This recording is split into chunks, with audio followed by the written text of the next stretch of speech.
It was a cold, foggy night in a small town nestled deep in the hills of northern India. The last bus from the nearby city was scheduled to arrive at 11:30 p.m. The driver, Ramesh, was tired. He had been driving since morning, and this was his last trip for the day. As the bus rolled down the narrow mountain road, the mist grew thicker. Ramesh wiped the windshield and muttered, "I can't see a damn thing." Only one passenger remained, a quiet man in his mid-30s, dressed in a black coat, sitting in the second last row. They hadn't spoken much, except when the man asked for a ticket at the city terminal. He had a deep voice and piercing eyes, but something about him felt off. He didn't blink often. He hadn't moved the entire journey. At exactly 11:15 p.m., the man stood up and walked toward the front of the bus. "I'll get off here," he said calmly. Ramesh looked around. There was nothing but dense forest and fog outside. No village, no house, no lights. "Here, are you sure?"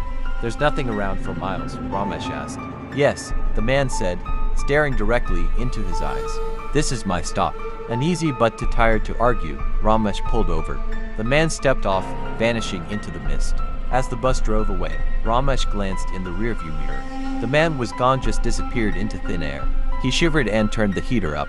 10 minutes later, Ramesh reached the bus depot and reported in. While filling out the passenger log, he noticed something strange. There was only one name on the list, the name of a young woman who got off hours ago. "What about the man in the black coat?" he asked the depot officer. "There was no one else on your bus," the officer replied. Ramesh's hands trembled. "No, there was someone." He sat quietly all the way. He got off just before the depot.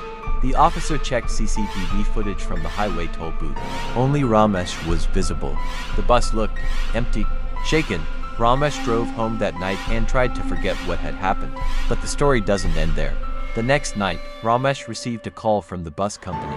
"You're assigned the same route," they said. Dread crept up his spine. As he started the journey again, every mile felt heavier.